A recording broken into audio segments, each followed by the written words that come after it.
Pues las Pues a Natalia le prioridades, preguntamos el cuál será la mercadito. prioridad, Natalia, su prioridad con el salario. No, Que no la es el mínimo alimentación. precisamente. O La para Navidad será el alimentación. iPhone. No, ya lo tengo. Sí, la prioridad. Vean, nos ganó. No, Usted, pero la prioridad. definitivamente la Prioridad. educación y las Educación. obligaciones. Educación, Educación. salud, obviamente la alimentación. Sin duda, comienza esa discusión ya en forma la próxima semana.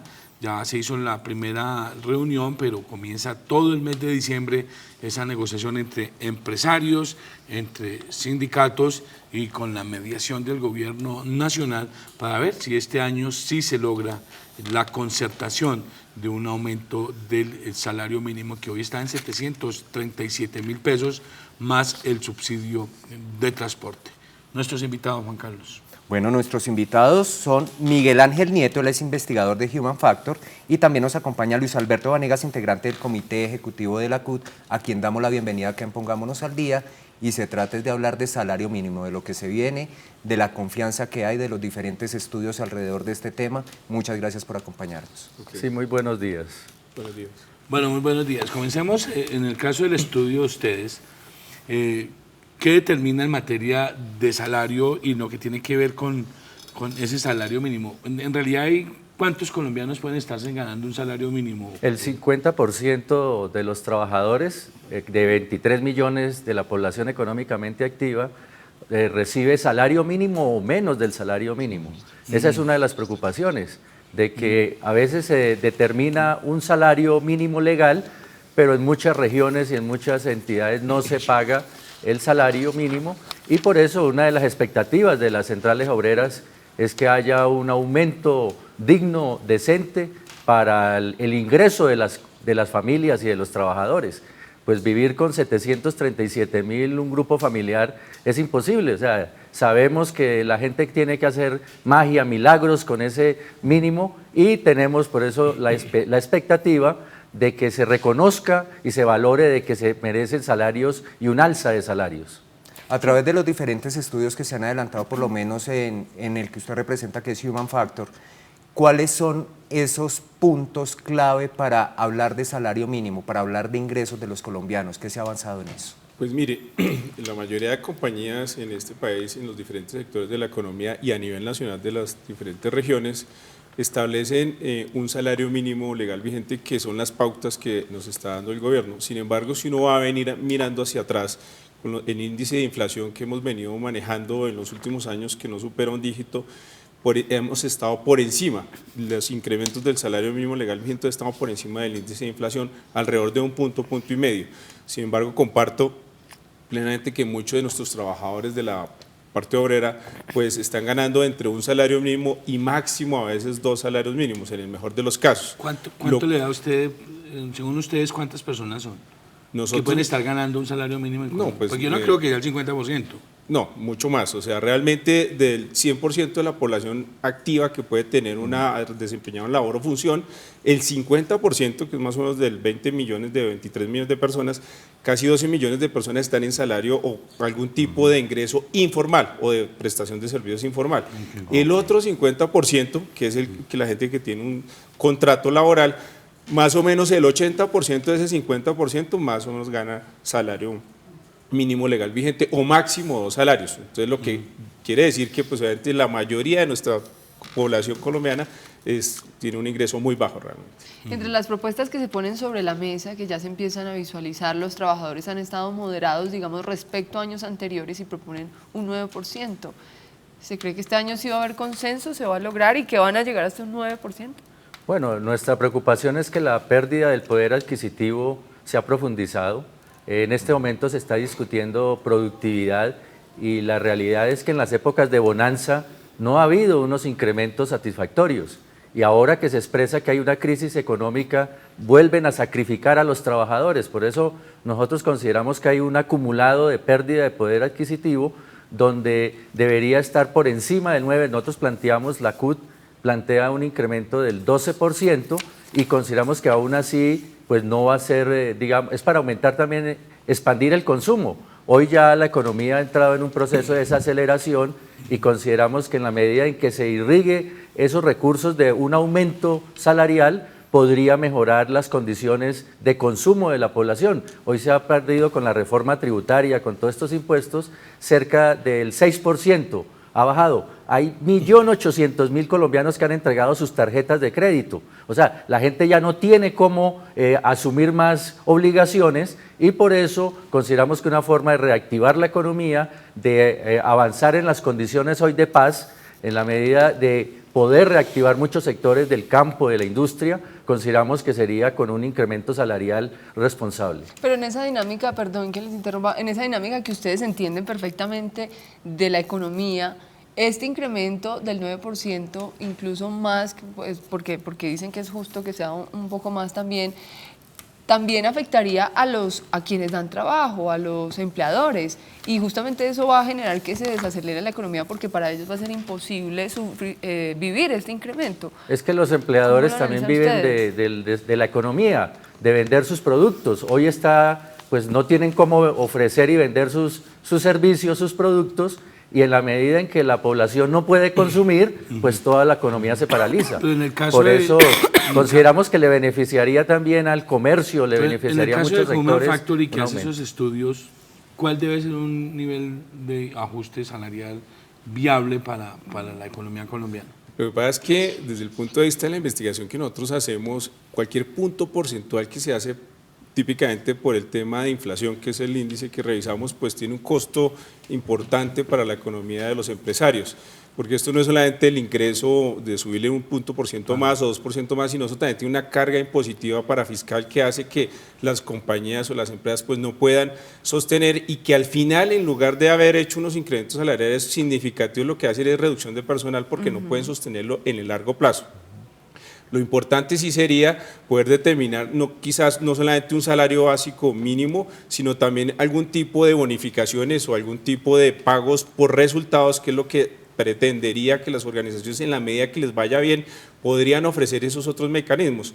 Si nos centramos solamente en el salario mínimo legal vigente, pues nos vamos a quedar en esa discusión eterna de que vamos a perder, digamos, el poder adquisitivo. Sin embargo, pues siempre la economía nos estará afectando, la reforma tributaria o el entorno global que todos los días sucede en la industria o en la economía mundial, lo cual los empresarios tienen que estar muy atentos a monitorear muy bien esos indicadores para que cada decisión que tomen en términos salariales no vaya a redundar en que tienen que al final reducir de personal, porque también la gente pues se ve afectada. Realmente eso no es lo que estamos recomendando. Para Luis Alberto Vanegas, creo, si no estoy mal, en el 2014 fue el último año donde se logró un acuerdo, una concertación con los empresarios.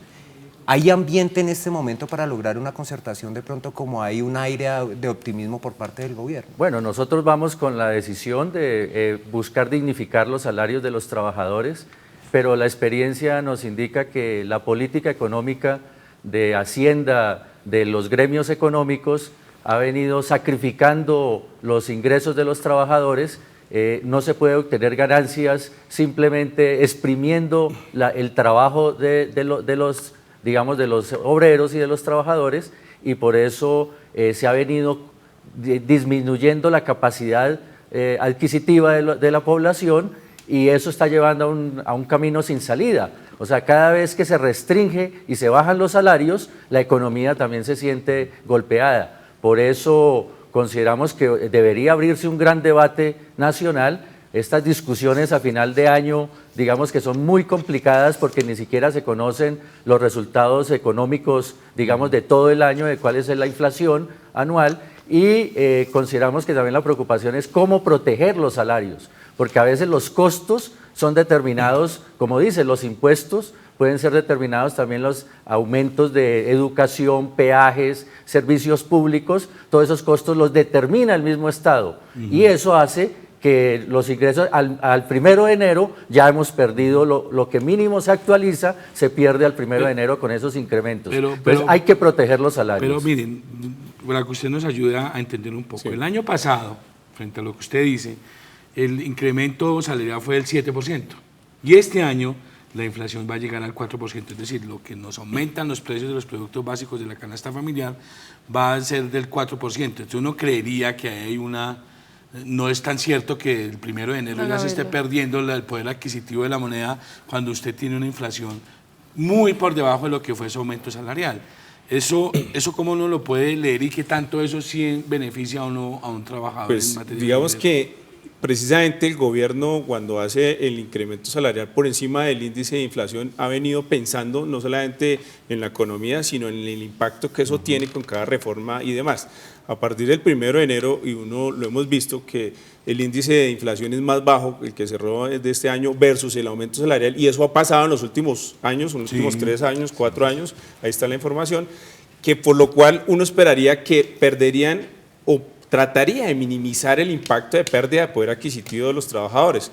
1 punto porcentual o 2 puntos porcentuales en, no sé, en 10 millones de personas que tienen salario mínimo legal vigente es una cifra significativa en la economía del país, por lo cual cada escenario de pago que vayamos a revisar en estos temas o esas discusiones que se generan todos los años, para mi gusto deberían ser más integrales, o sea, no deberíamos concentrarnos solo en el salario mínimo, sino de verdad promover una política de productividad en las diferentes compañías y sobre todo orientada a esos cargos de nivel más bajos en las organizaciones, lo cual llevaría a que las organizaciones lograran unos mejores resultados y la economía se dinamizaría mucho mejor y con seguridad la gente, además de tener su salario fijo y tener algunas bonificaciones por resultados, podrían tener una mejor poder adquisitivo frente a la economía nacional. Bueno, todas esas estadísticas, de verdad que uno dice, ¿dónde hace mercado el ministro de Hacienda y el DANE? Porque la realidad es que con incrementos, por lo menos del salario mínimo, el 7% representaba, no llegaba a 2.000 pesos diarios. Si usted va a coger un Transmilenio donde se aumenta el 15%, ya solamente el aumento del valor del transporte te consume ese mínimo incremento. Y se ha demostrado que el peso de los salarios, que hace 7 años pesaba el 37% del Producto Interno Bruto. Hoy los salarios de todos los trabajadores colombianos no pesan sino el 32%. Se ha demostrado que se ha venido precarizando, se ha venido congelando, deprimiendo los salarios y por eso Colombia es uno de los países más desiguales. O sea, la distribución de la riqueza, nos decían que cuando hubiera crecimiento económico iba a haber una redistribución de la riqueza y lo que se ha demostrado es todo lo contrario. Pero es que porque los ingresos son muy bajos. Pero con un crecimiento del 2%, como el que, o 1.8 que va a tener este año la economía. Está decreciendo. O menos, claro, entonces ahí no hay esas posibilidades de las que usted habla. Y a mí me sorprende mucho, y es normal en los sindicatos y en las dirigencias políticas, que cuando las cifras del DANE son malas, a todo el mundo le cree, entonces dice, claro, el desempleo dado, la economía está creciendo. Pero cuando las cifras son buenas, como el caso de la inflación, nadie cree, pero uno en eso sí tiene que tratar de tener alguna coherencia, o cree o no cree en la cifra, porque cuando la inflación es baja, entonces nadie cree, pero cuando la inflación es alta, ahí sí todo el mundo cree. Cuando el desempleo es bajo, no cree. Cuando el desempleo es alto, sí todo el mundo cree, y de ahí se pegan para hacer críticas. Y pero eso. las condiciones laborales sí se han deprimido. Hoy todavía tenemos situaciones, caso de informalidad. Con las mismas estadísticas del DANE se habla de 55% de informalidad. No, eso ha bajado más, está además, cerca del 50. Inclusive está en niveles más bajos en la historia de la informalidad. 1.200.000 niños laboran, trabajan. O sea, el trabajo de niñez trabajadora es algo que pero esa informalidad OIT, no la fomenta excesivos aumentos de salarios. No podemos desconocer la realidad del país, la realidad de la economía y la realidad, obviamente, de nuestros países vecinos, lo cual hace que cada vez que migren seguramente gente a nuestro territorio nacional por las condiciones de las fronteras, pues hace que se incremente ese tema de informalidad y la pérdida de puestos de trabajo, porque en muchos casos lo hemos vivido y en la investigación sale que aparecen cargos, los mismos cargos con una remuneración más baja porque hay una gran demanda de la oferta laboral. Y esa oferta laboral no es solamente porque la gente no es que no tenga las capacidades, sino que hay mucha gente ofreciéndose para ese puesto. Muchos periodistas, por ejemplo. Claro, entonces en la medida de lo posible los empresarios tienen mucha diversidad para poder contratar. Entonces no necesariamente usted tiene que ofrecer el mejor salario o el más alto, porque hay muchas ofertas con gente bien capacitada y calificada que seguramente lo van a hacer por mucho menor valor. Y obviamente es un sentido común de los empresarios poder ofrecer una labor o función a un costo razonable para que logren mantener sus operaciones. Es un tema que no solamente funciona en la economía nuestra, sino en todas partes del mundo. Y es la discusión eterna, como yo siempre digo con los gremios sindicales, para que mejoremos los salarios, pero se olvidan un poco de la productividad y no vamos a sacrificar la productividad o las utilidades obviamente de las compañías, porque las compañías son con ánimo de lucro, no es sin ánimo de lucro. Es pensando en ese sentido para que eso se dinamice obviamente en el territorio nacional y logremos tener los estándares de productividad productividad. Si miramos las cifras del Banco de la República y del Ministerio de Hacienda, pues nos hemos dado cuenta que los índices que ellos dicen al final del año en inflación, pues por lo general se han rajado en muchos años. Y al final, inclusive el Producto Interno Bruto, que se estimaba con todo lo que hace el Banco Mundial versus lo que hace en nuestro Ministerio de Hacienda, pues también se ha rajado porque no han logrado obtener esas cifras. Y eso no es que ellos lo quieran hacer negativamente o mostrar un panorama negativo, simplemente que la economía no está reaccionando a la velocidad que se supone se están tomando las decisiones en las reformas que hace el Estado. Hay una propuesta que incluso nosotros analizamos hace algunos programas de un incremento salarial del salario mínimo por regiones. ¿Ha calado esa propuesta? ¿Se Nosotros claramente expresamos nuestra preocupación porque sería casi que marginar a muchas regiones. O sea, el hecho de ser pobres hoy en Guajira, en el Chocó, sería sentenciarlos a mantenerse en círculos de pobreza. Nosotros consideramos que una forma de promocionar el desarrollo social, de construir una sociedad más justa, más equitativa, es que se distribuya la riqueza, porque Colombia realmente es un país muy rico. Requerimos que se le dé la oportunidad a toda esa población de laborar, de tener un trabajo digno, decente y bien remunerado. Y la realidad es que todas las políticas, que ya llevamos 20 años de estas políticas, pues lo que demuestran es que hoy están fracasando. Hasta el mismo crecimiento económico. Siempre nos dicen, sacrifíquense los trabajadores, no aumenten sus salarios porque hay que aumentar la productividad. Pero el resultado ha sido que hoy no hay crecimiento económico, porque 1.8 o inferior para el año 2017 pues, significa que apenas está cubriendo el aumento de la población. O sea, lo que aumenta la población, que somos 49 millones de habitantes, el próximo año vamos a completar 50 millones de habitantes, pero vamos a vivir con el mismo Producto Interno Bruto. O sea, vamos a estar distribuyendo pobreza y consideramos que ese modelo ya ha fracasado, que se amerita impulsar el desarrollo de la industria, del campo. Es que importamos los alimentos, 12 millones de toneladas que importamos. Ahí hay trabajo nacional que podríamos, el campesinado, por eso es que nosotros consideramos que esta etapa de paz, de implementación de los acuerdos, es que hay que darle oportunidad a los trabajadores de desarrollar el campo, de desarrollar zonas campesinas, economía campesina. Eso impulsaría la economía, pero no todo sacrificando, como lo piensa, digamos, las políticas del Fondo Monetario, del Banco Mundial, que es aumentar las ganancias a costa de bajar los salarios de los trabajadores. Sí. Y eso ya se ha demostrado que es un callejón. Quisiera decir algo ahí con respecto a esa misma pregunta que tú hacías. Digamos que para mi gusto, con las investigaciones que nosotros hacemos, eso no es nada nuevo. Siempre hemos visto que en las regiones como Bogotá, Cundinamarca y demás, Medellín, Cali y la costa, pues los salarios son más altos que el resto de las regiones. O sea, que nos digan que los salarios van a ser diferenciados, para mi gusto no es nada nuevo, algo que se inventó por allá alguien en el banco emisor, tratando de alguna manera distraer, hacer unos distractores para el tema del salario mínimo. Ser diferenciado hacia arriba, no claro, hacia abajo. Pero digamos que eso no es nada nuevo, siempre ha venido pasando. Si uno mira cómo le pagan a la gente en esas regiones, seguramente es mucho menor de lo que le están pagando en otras regiones del país, que eso es lo que uno evidencia. Uno esperaría, y comparto plenamente, que seamos equitativos a nivel nacional y que la gente, inclusive de salario mínimo legal vigente, que ellos no tienen la culpa, por decirlo de alguna forma, que en sus regiones no sean las regiones más productivas. Lo que el gobierno sí debería hacer es impulsar la inversión social, impulsar seguramente proyectos productivos en esas zonas para que la población que esté alrededor pues pueda poder obtener un tipo de contrato laboral y llegar a acceder a este tipo de salarios, por lo menos el mismo salario legal vigente, que les ayude a mantener una calidad de vida. Pero realmente esto no es nada nuevo, al final siempre la diferenciación en las regiones se ha venido dando, hoy el gobierno lo quiere establecer o poder tratar de negociar, porque, insisto, cualquier punto porcentual que se ahorren los empresarios finalmente va a ser directo a los resultados del negocio. Miren, yo les tengo a ustedes ya la declaración de la ministra de Trabajo, quien es una de las personas que se muestra más confiadas en lo que se inicia la próxima semana y espera que tanto empresarios como las centrales obreras puedan llegar a la concertación. Este es el mensaje por parte del Gobierno Nacional.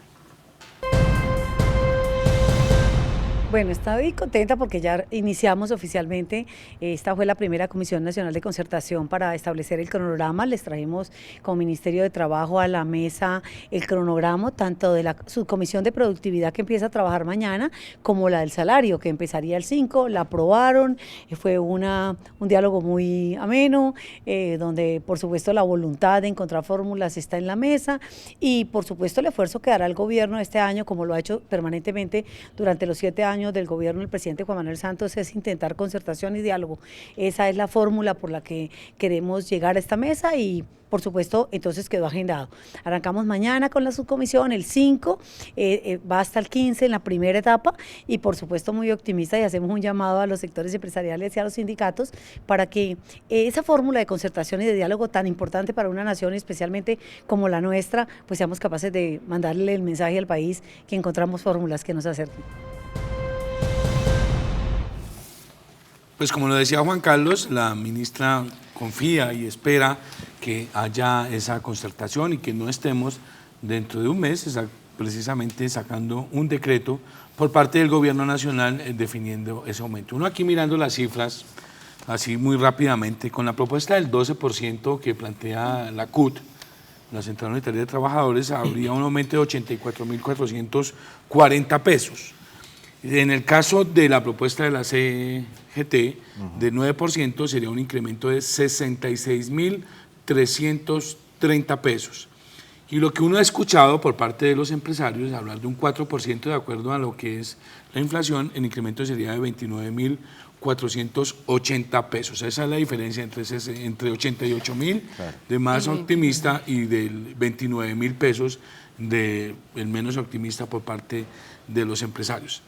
Pero usted también tiene que tener en cuenta, como dirigente sindical, y para decirle muy claro a la gente que no es solo, y en ese caso Human Factor ha hecho esos estudios, no es solo el ingreso de los 737.000 por lo que cuenta, y ustedes hacen cuenta de los 2.000 pesos del bus, pero no cuentan que hay un subsidio de transporte que también sube, que son más de 80.000 pesos, es decir, el salario ahí nomás, entre salario básico y subsidio de transporte, son 820.000 pesos. Más el pago de salud, más el pago de pensiones. Pero eso hay que sumarle el 75% que asume el empresario de pensión, el 75% de salud que paga del trabajador, las cesantías, porque es un ahorro que tiene uno. En ese caso, que ustedes hacen esos estudios, ¿qué muestra esa carga para el trabajador? Mire, para el empresario, sí, por cada salario en promedio en Colombia que pagan, le toca pagar un 51 o 52% adicional de carga prestacional. O sea, me explico, una persona que se gane 1 millón de pesos, alrededor al empresario le está valiendo 1.500.000 pesos. Entonces, si nos preocupamos solamente por el punto porcentual del salario mínimo, pues eso tiene obviamente un efecto colateral sobre el tema de los temas de prestaciones, que eso es lo que no están discutiendo. En ningún momento el gobierno está diciendo vamos a bajar para fiscales, vamos a bajar el tema de impositivos con temas de salud, vamos a bajar el tema de cesantías y demás, porque eso ya está establecido por ley. Y creo que no es la discusión para, digamos, bajar las condiciones laborales. Pero eso, al final del año, cuando las compañías empiezan a final pagando el tema pensional, pues se ven cortas porque tienen unos cargas laborales impresionantes, muy altas, más altas que el costo de operación. Entonces, eso no es justo, digamos, en la economía, y lo que va a hacer es retrasar la economía más que dinamizarla. Digamos que esto ya lo hemos escuchado repetidamente en todos los últimos años, y la realidad es que si miramos en el contexto latinoamericano, Colombia es uno de los países que tiene los peores salarios e ingresos, iniciando por el salario mínimo. Nosotros tenemos, hay sociedades que han encontrado mejores condiciones de bienestar social, donde hay negociación colectiva, donde se pactan y se acuerdan las mejores condiciones laborales. Y en esa medida, hablar de salario mínimo, de verdad que aquí se entiende de que ninguna familia puede sostener su canasta y sus necesidades básicas simplemente con 734.000 y el subsidio de transporte. Un grupo familiar de 4 o 5 personas donde tienen que ir a estudiar, ir a laborar, tienen que pagar el transporte, tienen casi que indexado una cantidad de costos. Cada año están incrementándose esos costos al vestuario, al transporte, a la alimentación, y la realidad es que se ha demostrado que la situación de precariedad, de pobreza, en que todavía viven amplias capas de la sociedad colombiana, pues eso demuestra que hay que decidir, o queremos formalización y trabajo decente con estabilidad laboral, con salarios dignos, con prestaciones, o queremos seguir por el camino de un país inviable, un país sin condiciones laborales, donde realmente hay muchas regiones donde se paga ese destajo. Además que toda la política ha sido una política de un modelo extractivo, y el modelo extractivo de explotación petrolera, carbonera, no genera empleo.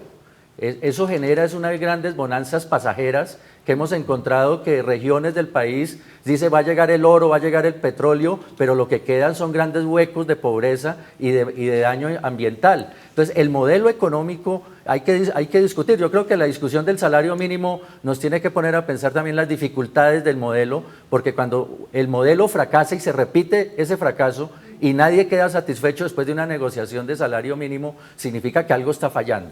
Y por eso nosotros consideramos que no nos hacemos muchas ilusiones, porque esas recetas técnicas, esas recetas de los organismos multilaterales, macroeconómicas, el ministro Cárdenas viene casi que a opinar al último momento de la negociación, y es determinar, imponer por decreto el salario mínimo. Nosotros tenemos esa preocupación, que podemos estar en este ambiente deliberativo. Pero no es imponer. Hay una preocupación. Hay un mes de discusión entre el sector privado y el La sector oportunidad público. No se está trata de imponer, si no hay Diciembre. acuerdo, pues Estamos toca. en diciembre, llega la época, es una época bastante pero es una difícil. época importante porque las compañías saben cómo van a cerrar el año, la economía también ya tiene unas cifras más reales de cómo vamos a cerrar en inflación, y no podemos olvidarnos de eso. Eso es típicamente lo que hemos venido haciendo todos los años para poder tener una cifra de arranque. Porque no podemos llegar a especular, porque si no podemos pedir incrementos del 20, 30%, y tampoco es cierto. Entonces, en la medida que la economía va avanzando, pues también los empresarios tienen la posibilidad de soltar y dar seguramente elementos salariales para que las organizaciones pues puedan dárselos a los empleados. Pero si eso no pasa, pues también tenemos que contraernos, y es lo que vino pasando. Por algo nuestro gobierno ha venido haciendo reformas tributarias, ayudando a que esas reformas tributarias en algún momento, como lo decían, en el siguiente año 2018, pues empecemos a ver la dinamización de la economía. Pero no podemos quedarnos solamente en la discusión del salario mínimo. Tenemos que ser más amplios en ese espectro, porque finalmente hay una serie de pagos que la gente tiene, que al final un personaje que se gana el salario mínimo de 737.000 pesos, si miramos cuánto gana con cesantías, cuánto gana en pensiones, y eso lo dividimos entre 12, pues puede superar el millón de pesos. Pero no nos podemos quedar en la cifra del 700. Se habla además que la formalidad y eso, de prestaciones, 30%. Y finalmente eso es es... que la mayoría no están en esas condiciones. Y finalmente la gente eso es lo que realmente recibe. Los empresarios tienen que pagar eso. Entonces la gente se queda solamente viendo el salario nominal, pero se les olvida que les pagan una prima en Navidad, otra prima en junio, se les olvida que les consignan un mes de cesantías, se les olvida que les consignan además un 12% por intereses de cesantías, que eso es plata que tienen que hacer derogaciones con las empresas. Y si no lo pagan, las multas son peores también. Entonces tenemos la obligación por parte y parte, los empresarios, de hacerlo. Y quiero recordar que en este gobierno se eliminaron los aportes para fiscales, que fue un alivio a la carga, pero se mantiene el SENA, se ha mantenido el bienestar familiar, se han logrado mantener esos programas sociales. Y eso que ha permitido, contrario a lo que dicen los sindicatos, que la tasa de desempleo se mantenga en un dígito por más de 86, 87 es una de las más altas meses de América Latina. Pero es que veníamos de tasas del 16, de 17%. Y sumémosle la informalidad. Estamos en tasas y las inflaciones de 2 dígitos. Hemos venido mejorando. Entonces, en la medida que eso pase, los incrementos también se mantienen. Ya no eran de 2 dígitos, sino de 1. Entonces, tenemos que ser congruentes con el desarrollo de la economía. Pero si vamos a ver la realidad, yo creo que es más difícil la situación de precariedad laboral. Hoy la informalidad es amplia. Los que son informales no tienen ni la expectativa de una prima ni de unas prestaciones, porque algunos tienen o totalmente informales o contratos de 6 meses, de 3 meses. O sea, la precariedad laboral y todas estas políticas de flexibilidad laboral están llevando a una situación de un círculo de pobreza. Y eso hay que dar una discusión mucho más amplia, porque a veces nos quedamos simplemente con la discusión de unos porcentajes. Pero la realidad es que las condiciones de los trabajadores hoy cada día son más difíciles en este país. Pero ellos, digamos, los trabajadores que residen o tienen algún ingreso informal, pues no tienen que pagar ningún parafiscal, ¿cierto? No tienen que declarar nada de temas de salud, y el gobierno está haciendo mecanismos para que la gente se integre a esos esquemas globales digamos, del tema de salud, para que puedan acceder. Nos quejamos de que no pueden acceder a un tema de salud o a un tema pensional, o que trabajan y que nunca se van a poder pensionar, pero la informalidad ha hecho que que ellos tampoco tengan esa cultura de poder hacer esos pagos, porque el gobierno les ofrece, o hay diferentes mecanismos en los diferentes temas electrónicos para que la gente haga esos pagos y accedan a esos beneficios que está ofreciendo el gobierno. La gente no lo quiere hacer, el gobierno tampoco tiene para estar ahí encima de la gente, le da las posibilidades, pero a la gente le gusta la informalidad y de alguna manera no quieren aportarle a ese sistema que se supone que va a retribuirles para poderles darles un beneficio social. Miren, para Carlos. ustedes y para los televidentes yo sí los quiero invitar porque hicimos un experimento acá en Pongámonos al Día y es que nos pusimos a discutir y es que en realidad desde los últimos años, yo creo que desde los últimos 20 años las dinámicas sociales han cambiado. Nosotros por lo menos, como lo dice John Jairo cuando recuerda cuando estábamos pequeños, siempre vimos trabajar fue a nuestro papá. Sí. Y el papá era el encargado de llevar el sustento a las casas. Y pero resulta que con el paso del tiempo las cosas cambian. Claro. Y ya son los dos los que trabajan y los dos los que responden por los gastos del hogar y con esto tratan de juntar un salario más justo y que de pronto alcance para todos los gastos. Esto fue lo que vimos. En Colombia, 1.727.000 ciudadanos devengan un salario mínimo. De estos, 700.000 trabajan en servicios generales, ganándose 737.717 pesos, que es lo que hoy está establecido en Colombia. Hoy en día, en la mayoría de los hogares colombianos, las parejas de esposos se ven obligados a trabajar para unificar sus sueldos y así lograr una mejor calidad de vida.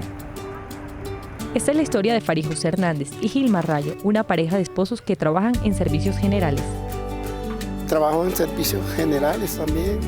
Y hace 15 años, más o menos, aproximadamente 15 años. Yo trabajo en servicios generales hace 10 años. Tenemos 25 años de casado. Con mi esposo y los 3 hijos. En este hogar los ingresos mensuales son 2 salarios mínimos, lo que equivale a 1.475.000 pesos. Compartimos los gastos, yo cancelo lo que son los servicios, transporte y también alimentación y a veces salidas que hacemos, ahí se va todo. A mí me corresponde el arriendo y 140.000 pesos de un préstamo que estoy pagando y la alimentación. ¿Pero cuáles son esos gastos principales? En la semana se están gastando 120.000 pesos comprando carne, la fruta para el jugo. La canasta familiar para nosotros lo principal, el arroz, el aceite, el azúcar, café, huevos, sal, todo lo que es lo principal de la canasta familiar. En el mes me gasto 140.000 pesos en transporte. Para que el sueldo alcance, esta familia siempre tiene que estar en modo ahorro. Siempre tratamos de buscar lo más económico. Vamos a las plazas como Corabastos, tiendas grandes donde se distribuyan o se expendan cosas baratas, cosas económicas. Buscamos siempre la economía en lo que más podamos. Con la llegada de la Navidad aumentan los gastos, pero ¿cómo hace una familia de 5 personas para disfrutar de esta fecha? Ahí nos toca hacer alcanzar la prima para comprarle algo a los hijos para Navidad. ¿Y qué le corresponde al niño de la casa? Ahora en diciembre, juguetes y ropa para él, porque ahora a nosotros no alcanza. De igual forma, hoy las personas que devengan un salario mínimo esperan un aumento significativo, porque todo sube en grandes proporciones menos el sueldo. Que se pongan la mano en el corazón y que aumenten un sueldo justo, que le aumenten al sueldo mínimo una cosa justa, que se justifique, porque en realidad no alcanza.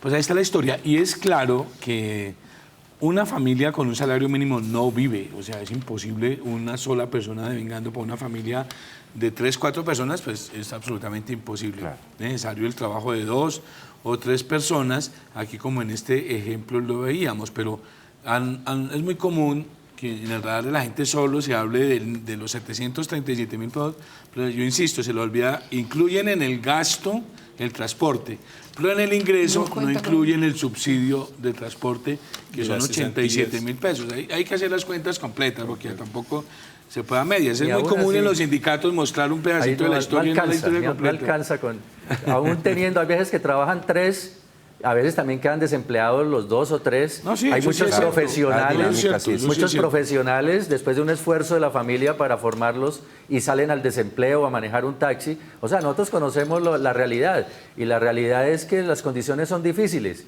y Colombia ha perdido algo, no se valora el trabajo.